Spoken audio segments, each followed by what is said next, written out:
dime con quién eres, de quién eres, un delincuente.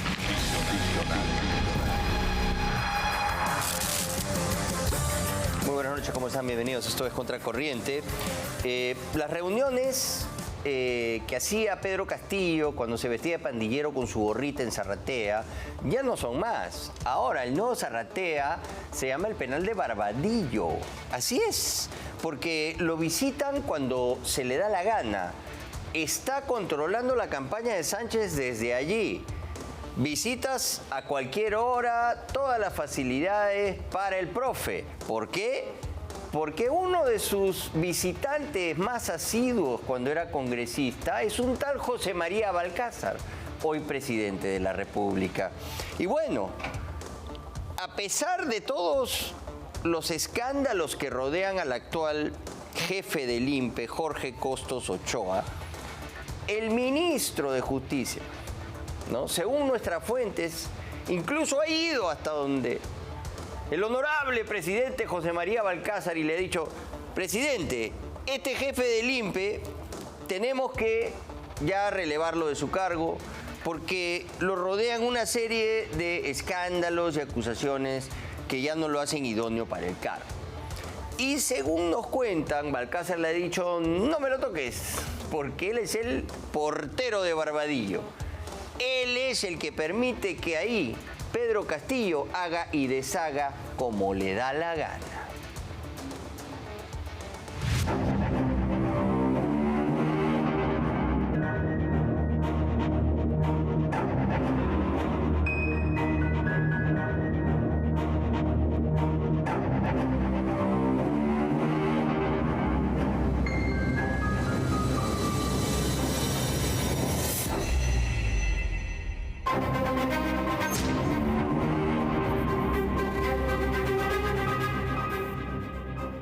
Lo que en 2021 se cocinaba bajo las sombras de una casa en Breña, hoy se despacha con total frescura desde una celda en el penal de Barbadillo. Tras el golpe fallido del 7 de diciembre del 2022, muchos creyeron que el búnker se había cerrado, pero se equivocaron.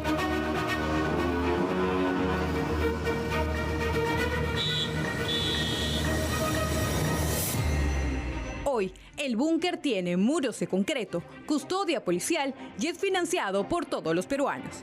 El penal de Barbadillo se ha convertido en la Zarratea 2.0, la oficina política más activa y costosa del país, donde el recluso Pedro Castillo unge candidatos y dicta la pauta de la campaña electoral de Roberto Sánchez. ¡Pedro Castillo! ¡Libertad! ¡Pedro Castillo! ¡Libertad! ¡Viva el presidente Pedro Castillo! ¡Viva la libertad del presidente Pedro Castillo! Barbadillo no es un accidente, es la culminación de una estrategia de politización judicial. Castillo nunca usó sus audiencias para defenderse, sino para atacar a la democracia. Lo vimos llamar gobierno asesino al régimen y en un acto de desfachatez intentar mostrar el logo de Juntos por el Perú ante el juez Checli en clara propaganda electoral previa a la primera vuelta. Y León como presidente, secuestrado, el mundo sabe. Y esto solamente se va a cambiar, señor juez, cuando el domingo 12 de abril el pueblo peruano haga una elección correcta, marcando el símbolo de JP, llevando como presente a... Ya está haciendo temas políticos. Castillo no busca justicia, busca una tribuna. Y hoy, esa tribuna se ha trasladado a los pabellones de ATE bajo la mirada cómplice de un sistema penitenciario que parece haber claudicado. Los días de visita son miércoles y sábado para mujeres y domingo para varones en el caso de Pedro Castillo. Sin embargo, lunes y martes captamos a Caterín Palomino, virtual diputada de Juntos por el Perú, días que no le corresponde. Ella calla y huye. Vimos a Roger Nájar entrar como si el penal fuera su casa, pero quien decidió confesar la verdad fue Raúl Noblecilla. Yo vengo en calidad política, en calidad de amigo, para seguir apoyando el proceso electoral en miras de derrotar a la extrema derecha que la representa Keiko Fujimori. Noblecilla lo admite, la coordinación es política. Barbadillo es el comando de campaña más caro del Perú, pagado con nuestros impuestos. Para el congresista José Cueto, este escenario no es casualidad, sino una consigna política que llega hasta lo más alto del poder. Han venido preparando un poco este local del nuevo local del partido que ha convertido a Barbadilla. Pena porque es una, así no se quiere, es una cárcel donde hay limitaciones, donde solamente teóricamente hay días de visita familiares directos y los abogados, ¿no?, que van para el tema justamente legal. Pero sí nos hemos enterado pues, que va mucha gente que no tiene absolutamente nada que ver ni con la familia y mucho menos que sean abogados. Pero son de un entorno político en donde el principal, por ejemplo, el señor Sánchez, ¿no?, ha ido varias veces, seguramente a pedir instrucciones o a tratar de ver contactos para seguir usando su sombrero, ¿no? No se pueden exceder ni de la cantidad de días de visitas que tuviera la semana, ni tampoco del número de personas que pudieran visitarla. Entonces hay que tener en consideración que si eso ha ocurrido, definitivamente es una falta administrativa y tiene que haber responsabilidades por parte del INPE. ¿Y a qué se debe el silencio? Fuentes de Contracorriente aseguran que existió la intención de remover al jefe del INPE, Jorge Henry Cotos, pero fue el propio José María Balcázar, el presidente y asiduo visitante de Pedro Castillo en Barbadillo, quien lo declaró intocable. No solo hay responsabilidades políticas, en algún momento, a raíz de lo que se está haciendo, espero que un nuevo gobierno realmente democrático y no radical, ¿no?, como sería el del señor Castillo, el señor Sánchez, que espero no llegue, se podrá generar algún tipo de investigación y sanción de ser el caso, ¿no? Todo eso está amarrado, no es casualidad, en política nada es casualidad. Todo está hecho de tal manera porque saben que, entre otras cosas, tienen impunidad. Pues, ¿quién los va a sancionar? ¿Quién? ¿El ministro de Justicia, de quien depende el INPE? Y él, a su vez, depende del presidente Balcázar. Saben que hay impunidad ahí. El INPE asegura que todo es legal, pero la ley no puede tapar el sol con un dedo. ¿Es justo que todos los peruanos paguemos por el mantenimiento de una nueva zarratea aquí en Barbadillo? Mientras el jefe del INPE, Jorge Cotos, se escuda en reglamentos, una celda de máxima seguridad funciona como el comando de campaña más caro del país. Todas las instituciones del Estado deben mantenerse neutras, sobre todo en este proceso hoy que estamos viendo que tiene bastantes deficiencias y no seguir alimentando este tipo de situaciones. Yo creo que los propios funcionarios tienen que tener en cuenta que las instituciones públicas tienen que verse al margen de cualquier tipo electoral. En la otra orilla, la congresista Elizabeth Hermosilla también resalta la necesidad de respuestas por parte del INPE y el Ministerio de Justicia, pero es complaciente con las visitas, calificando las coordinaciones políticas como simples dichos. De acuerdo a lo que he visto en los medios de comunicación, como tú lo estás afirmando, que existen bastante movimiento a las visitas de nuestro expresidente Pedro Castillo, ¿no? Bueno, quedarán pues de repente visitarle, porque como estamos en elecciones, vienen de tantos lugares lejos, quedarán de repente conversar, ¿no? Pero incluso comentan que van a darle cuenta de todas las actividades en campaña que han hecho. ¿A usted le parece correcto que vayan a Barbadillo a dar cuenta de las coordinaciones que hagan a nivel electoral? Son dichos, ¿no? Una ceguera voluntaria que permite que la zarratea de ATE siga operando sin sanciones. ¿Quién permite este festín? Jorge Henry Cotos Ochoa, un funcionario penitenciario con un pasado oscuro. 2 denuncias en su contra, una de ellas por abuso psicológico contra su cónyuge, otra por abuso de autoridad. A ello se suma un fallecido en Puno. Así está. El ministro tiene que tomar acciones con el jefe de INPE y sin lugar a dudas pues irá hacia el mejor recaudo de lo que es la normalidad de este espacio que es Barbadillo y que no puede ser pues desnaturalizado de un centro penitenciario en un local de campaña más.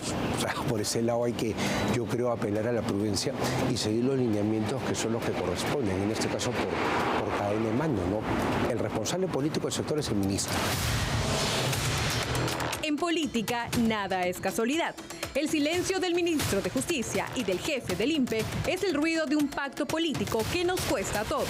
Barbadillo ya no es una cárcel, es el centro de mando de un golpista que nunca dejó el poder, solo cambió de despacho, esta vez con aval de lo más alto del Ejecutivo.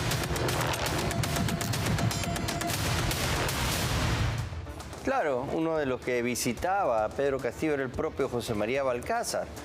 Y ahora lo que está haciendo es permitir, habilitar, ¿no? Facilitar el ingreso de quien necesite Pedro Castillo para impulsar la campaña de Roberto Sánchez. Entonces, es casi como un uso proselitista de un penal, cosa que está prohibido por ley. Esto es una observación grave que hacerle al presidente José María Balcázar. Si él no toma ninguna acción respecto del jefe del INPE, a pesar de, según la información que tenemos, recomendación del propio ministro de Justicia, que no lo ve como un hombre apto para el cargo, entonces lo tiene ahí solamente porque le da todos estos beneficios a su amigo Pedro Castillo y ayudan a impulsar la candidatura de la izquierda. Por lo tanto, el presidente no está siendo imparcial, está beneficiando a un partido que está vinculado con ese reo, que no es cualquier reo. Es una persona condenada en primera instancia por haber dado un golpe de Estado. Entonces se está rompiendo la imparcialidad. Está apoyando abiertamente al candidato de Roberto Sánchez, o sea, la persona que va con él, a quien dice que va a indultar. Y le está preparando el indulto, dicho sea de paso. Eso es el siguiente tema de nuestro siguiente reportaje. 3 años después del fallido autogolpe de Pedro Castillo, se vuelve a abrir el debate, ¿no?, sobre un posible indulto. Mientras los aliados insisten en presentar su detención como una vacancia injusta, o sea, la locura de que no llegó a consumar el golpe de Estado, pero él, siendo el comandante en jefe de todas las Fuerzas Armadas y Policiales, no es que solamente dice algo y lo transmite y a ver si le haces caso o no, es una orden y no hay opción, la tienes que cumplir. Gracias a Dios, ¿no?, los jefes de nuestras instituciones tutelares fueron lo suficientemente inteligentes y democráticos como para entender de que ese no podía ser el camino y no puede ser el camino nunca más. A los que ahora, por ejemplo, están desde la derecha hablando, hay que hacer un golpe de Estado. Un momentito. La vez que hubo un golpe de Estado, cuando Pedro Castillo es detenido, después el país ardió en llamas. Hubo 50 muertos, sí, ¿no? Los 49, 50 muertos que efectivamente atribuyen a, ¿no?, haber sido abatidos por las fuerzas del orden, pero los caviares y todos los IDLs y los organismos que defienden a los derechos humanos, ¿no?, la coordinadora, se olvidan de el policía Sonco, que fue quemado vivo. ¿No recuerdan ustedes ese acto terrible? Los haitianos que murieron de hipotermia en Puno, olvidan los 3 niños que no pudieron pasar en ambulancia desesperados para niños, para llegar a ser atendidos en el hospital del niño. Los 6 soldados ahogados en Puno, de una manera absolutamente bárbara. ¿No? Pero como no son personas abatidas por las fuerzas del orden, no les interesa, no las contabilizan siquiera. Son 69 muertos, ¿no?, después del golpe de Estado de Pedro Castillo, que después dicen, no, es Dina asesina. ¿Quién dio el golpe de Estado? ¿Quién generó la situación de caos e inestabilidad en el país? E incluso provocó una respuesta y una reacción desde el centro y sur, porque nosotros hemos estado en la zona de caliente. Nuestros reporteros han llegado a Ayacucho y han visto que han estado activistas vinculados a Sendero Luminoso, algunos de ellos vueltos a capturar, incitando la violencia en este lugar, donde fue uno de los sitios más críticos, donde soldados tuvieron que repeler el ataque para defender el aeropuerto de una toma. Ahí estaba Sendero presente, Iber Maraví y todos los activistas que tienen historial. Entonces, esto es Pedro Castillo. Esto es Pedro Castillo. Y a eso está dándole beneficios y todas estas facilidades ¿no? El presidente José María Valcárcel. Muy bien. Y hoy día hubo un operativo en la mañana en la que capturaron el indulto va, ¿no? El indulto va, sí. Vamos con el indulto. 3 años y 5 meses han pasado desde que el expresidente Pedro Castillo Terrones, en un mensaje a la Nación televisado, ordenara la disolución del Congreso de la República, al no ser apoyado por las Fuerzas Armadas, 3 horas después de su anuncio. Fue detenido por la Policía Nacional cuando intentaba llegar a la Embajada de México en Lima, donde iba a ser protegido, como se lo prometió el presidente Andrés Manuel López Obrador. Pese a que su ruptura al sistema democrático quedó registrada, desde ese día, sus familiares y allegados políticos no se han cansado de tergiversar la historia, intentando hacer creer a los peruanos que la detención de Castillo obedece a su vacancia congresal, omitiendo el autogolpe del 7 de diciembre. Es un hombre corrupto que utilizó el poder para corromper y corromperse, y al ser descubierto dio un golpe de Estado. Eso es lo que tenemos que tener a todos absolutamente claro. Nuestro Código Penal no está tipificado tal cual el golpe de Estado, ¿no? Solamente en la Constitución como una infracción constitucional. Lo que sí está tipificado en nuestro Código Penal es el delito de rebelión, que precisamente está tipificado en el artículo 346 y que sanciona a quien se alce en armas para subvertir el orden constitucional e impone una pena que puede ir desde los 10 hasta los 20 años de prisión. Y es precisamente este delito por el cual fue condenado por ahora en primera instancia el expresidente Castillo, nada menos que a 11 años de prisión, pero es importante resaltar que por ahora solo existe una decisión en primera instancia. Todavía no es una decisión firme la sentencia condenatoria. Ello significa, y hablando de cara al indulto, de que el día de hoy todavía existe una instancia pendiente de resolver. Puede bien la segunda instancia confirmar esta sentencia de primera, anular o incluso podría revocarla y declararlo inocente.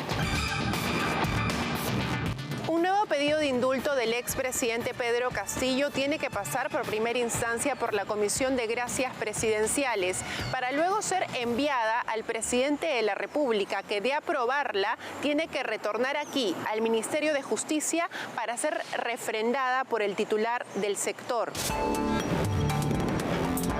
Podría acceder al indulto si es que él retira la apelación y que está de acuerdo con la sentencia emitida en primera instancia. En ese supuesto sí podría evaluarse el eventual indulto, pero al día de hoy, tal como está el proceso en curso, no formaría parte del requisito para poder ser indultado. Sin embargo, algunos especialistas temen que todo este procedimiento sea omitido por decisiones políticas. Si tomamos en cuenta cuál es la lectura que tienen los abogados de Castillo y el propio Castillo, ellos señalan que la facultad que tiene el presidente para indultar no tiene límites, que es una decisión que podría hacerlo sin ningún tipo de reserva ni remilgo, incluso omitiendo, digamos, un informe de la Comisión de Gracias Presidenciales. Desde esa lectura, el presidente, si tomara la decisión, podría tranquilamente licenciar al ministro, modificar la Comisión de Gracias Presidenciales, eso lo puede hacer en una tarde, y tranquilamente al día siguiente dar el indulto presidencial.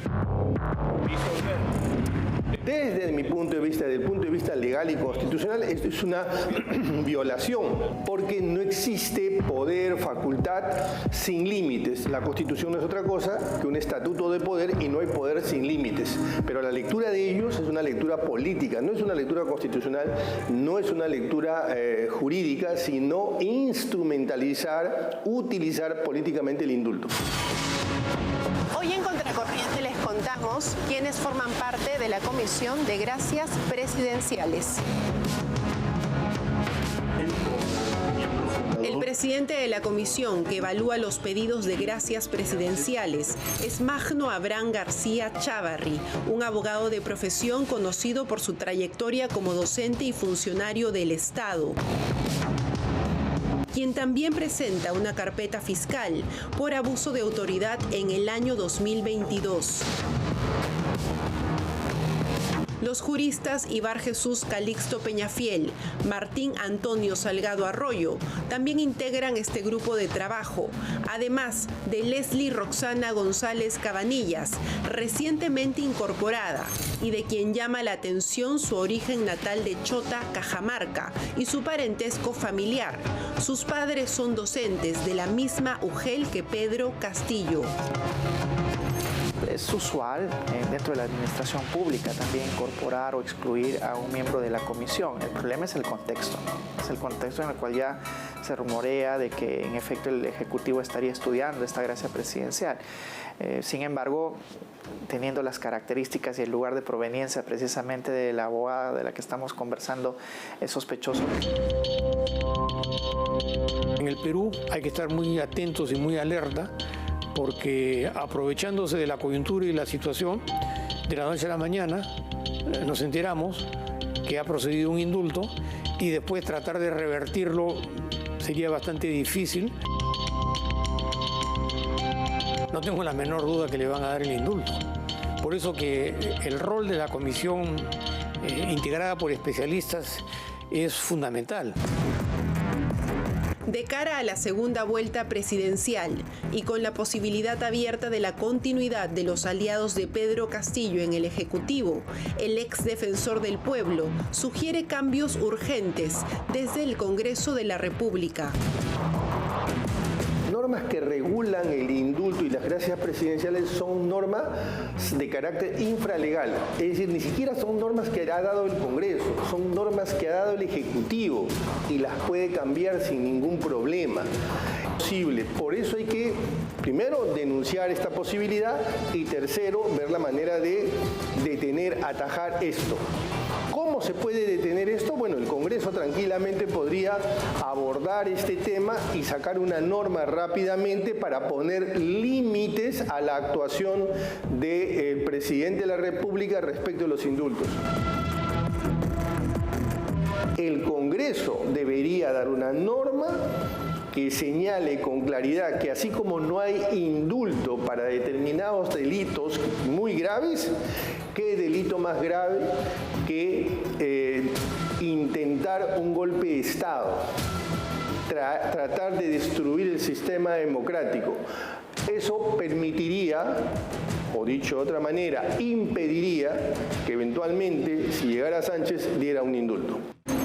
El primer indulto solicitado por la defensa de Pedro Castillo fue rechazado, pero no hay un límite de intentos de este pedido de gracia presidencial, por lo que el exmandatario seguirá insistiendo. Queda claro que si Roberto Sánchez es elegido presidente de la República, el indulto a Pedro Castillo sería seguro. Así lo ha prometido el candidato que usurpa el sombrero del profesor. Así lo ha prometido el candidato que usurpa el sombrero del profesor. Bueno, y nos llegan documentos nuevos. Esta es la carta de renuncia que ha llegado al despacho ministerial el 17 de abril a las 12:25 del día de hoy. Doctor Luis Enrique Jiménez Borra, no sé si la tenemos ahí para ponerla en pantalla. Renuncia al cargo del presidente del INPE. Ahí está. Renuncia. Yo, Henry Cotos Ochoa, identificado con DNI y tal, actual presidente del Consejo Nacional Penitenciario, designado mediante documento de la referencia, me dirijo a usted para expresarle lo siguiente, que debido a temas estrictamente personales y de salud familiar, dice, presento mi carta de renuncia al cargo del presidente del Consejo Nacional Penitenciario INPE, agradecido por la designación de tan honroso cargo que me correspondió asumir cordialmente, Henry Cotos Ochoa, presidente del INPE. Y la siguiente carta es ya desde el MINJUS ¿no? En la que ya le piden, es grato dirigirme a usted, saludarla cordialmente por especial encargo del señor ministro de Justicia, Luis Enrique Jiménez Borra, que ya aceptó la renuncia, ¿no? del jefe del INPE, que además ya él estaba incómodo con su presencia, en atención al proveído de la referencia, a remitir el proyecto de resolución suprema del asunto debidamente referendado, o sea, que publique en El Peruano ya el nombramiento del nuevo, me imagino. Y que dé cuenta y agradezca bueno, si es que le agradecen a Luis Enrique, al anterior Henry Cotos. Pero ¿qué pasa? Que Balcázar no quiere. Balcázar dice, parece que eso lo ha encarpetado, ha dicho no, me lo dejan ahí nomás porque él es el que se encarga de facilitar toda la campaña en favor de Roberto Sánchez adentro de Barbadillo, ¿no? Las reuniones de coordinación con Pedro Castillo y demás. Está favoreciendo a uno de los partidos, el presidente José María Balcázar. Señores del Congreso, eso lo van a avalar, van a tener a un presidente que esté parcializado y permitiendo que hagan actos proselitistas y casi que sea el centro de campaña, el comando de campaña de Juntos por el Perú, un penal de alta seguridad donde hay presidentes ahí internos. No, pues, no se pase. Muy bien, sí, Balcázar ya rompió la imparcialidad. Bueno, ahora sí, el día de hoy, en la mañana, hubo un operativo en contra del alcalde de La Victoria y resulta que estaban cobrando cupos, ¿no? a los ambulantes en La Victoria y le han hecho un seguimiento, en fin, cayó. Pero una de las personas que estaba metida en esta banda de extorsión era Juliana Carbonell, candidata a diputada por Juntos por el Perú. Y cuidado, que si es ese dinero que ella cobraba ilegalmente de estos cupos, lo han inyectado a la campaña de Juntos por el Perú, tenemos ahí un delito redondo de lavado de activos, ¿ah?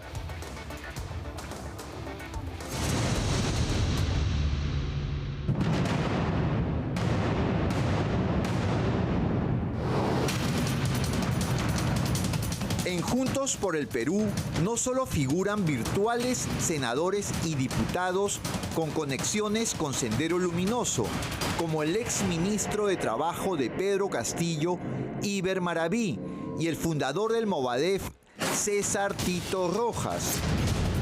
En el partido delimitador del profesor chotano, Roberto Sánchez, también han sido incorporados como postulantes al Senado personajes vinculados al MRTA, como el extinto redactor del semanario emerretista Cambio, Dante Castro, quien reveló las relaciones del candidato presidencial de Ahora Nación, Alfonso López Chau, con el cabecilla terrorista Víctor Polay. Además, dentro de esa misma agrupación política, también aparece la ex ministra de la Mujer, Anaí Durán, relacionada con un emerretista chileno. Y muy independientemente de la forma en que le cobraban para hacer inscribirse o tener como acceso a eso, la suma de 3.000 a 5.000 soles. Pero eso no sería todo. En Juntos por el Perú también se ha confirmado la incorporación de candidatos vinculados a bandas dedicadas a la extorsión de comerciantes en Gamarra, en La Victoria, vía cobro de cupos. Estamos hablando de 25 años por extorsión y si el fiscal decide incluir negociación incompatible, 8 años más.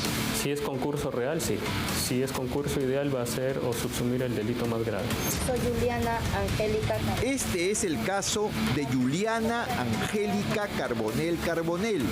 Un operativo de la Fiscalía y la DIVIAC desbarató a la banda criminal Los Pulpos de La Victoria, dedicada a extorsionar comerciantes de Gamarra mediante el cobro de cupos por el uso de espacios públicos como las principales calles del emporio comercial.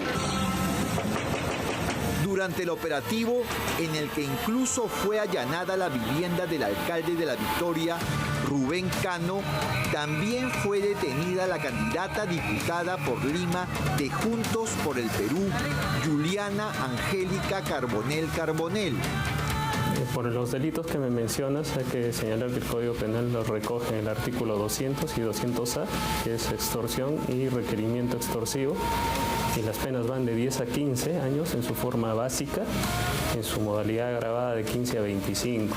¿También alcanzaría negociación incompatible? Respecto de las investigaciones que en la vía de corrupción de funcionarios o las fiscalías especializadas abriera, sí. Según el jefe de la DIVIAC, Roberto Trujillo, Juliana Carbonell, alias Yuli, ocupaba el cargo de lugarteniente dentro de la organización criminal liderada por Juan Manuel Núñez, alias Negro o Pelao. Ella tenía el control del Damero A, ¿no? El cual ella, bajo su liderazgo, ejercía, ¿no? A través de las famosas bolseras y los fiscalizadores, ¿no? Empíricos o presuntos fiscalizadores, para poder obtener las sumas ¿no? astronómicas a cada ambulante que le cobraban en forma semanal, diaria. De acuerdo con las pesquisas fiscales, la organización criminal cobraba cupos de hasta 200 soles diarios y como mínimo recaudaba más de 2.000 soles mensuales por cada comerciante extorsionado. Es posible que si la Fiscalía le abra una investigación adicional por el tema de los aportes, y es posible que también se tenga otro causa o cócteles 2. En esta red criminal también estarían involucrados funcionarios de la Municipalidad de La Victoria. La red está conformada por decenas de trabajadores de alto rango. La Fiscalía podría investigar a Juntos por el Perú por los aportes que ella ha realizado a su agrupación política. La Fiscalía está en la obligación de investigar el destino, el financiamiento, no solamente de los aportes, sino de toda la campaña electoral que ha realizado la candidata mención. Debido a ello, el abogado penalista Jan Vergellé consideró que la Oficina Nacional de Procesos Electorales, OMPE, debería investigar a Juntos por el Perú por los aportes de campaña que habría realizado la candidata Juliana Carbonell a las arcas del partido. El primer delito que salta de Maduro es la falsa declaración de procedimiento administrativo. Y además, por los ingresos que Carbonell recibió durante la primera vuelta electoral, debido a que resulta poco creíble que solo haya reportado menos de 2.500 soles, tal como figura en este informe. Y lo otro ya es el tema de desvío de fondos o de utilización, incluso si es que ha cogido fondos del partido, puede utilizarse la figura del peculado de uso, agarrar fondos del partido y destinarlos a otros fines. La Fiscalía ya inició investigación contra Carbonell y solo por el delito de extorsión podría afrontar una condena de hasta 25 años de prisión. Mientras que por los aportes entregados a Juntos por el Perú de Roberto Sánchez, la presunta falsa declaración en procesos administrativos podría acarrearle hasta 8 años de cárcel. Presumimos, ¿no? Como autoridad edil, ¿no? Tendría que tener el control de toda esta zona de manejo de cómo es el emporio comercial de Gamarra. Vamos a establecer los vínculos, de qué manera, ¿no? Si es que tendría el burgomaestre, y según eso, en los 15 días que nos queda, vamos a tomar con el Ministerio Público la mejor decisión. Y por si fuera poco, Juntos por el Perú recibió hoy otro duro golpe, luego de conocerse la acusación fiscal que llevaría a juicio oral este 27 de mayo a su candidato presidencial, Roberto Sánchez, por presuntas transferencias irregulares de 280.000 soles, realizadas durante las campañas de 2018 y 2020. Esta historia sobre la ruta del dinero de campaña, ahora presuntamente proveniente de la extorsión a comerciantes, tras la captura de la candidata a diputada Juliana Carbonell, sería apenas la punta del iceberg de todo lo que todavía podría descubrirse. La segunda vuelta recién ha empezado.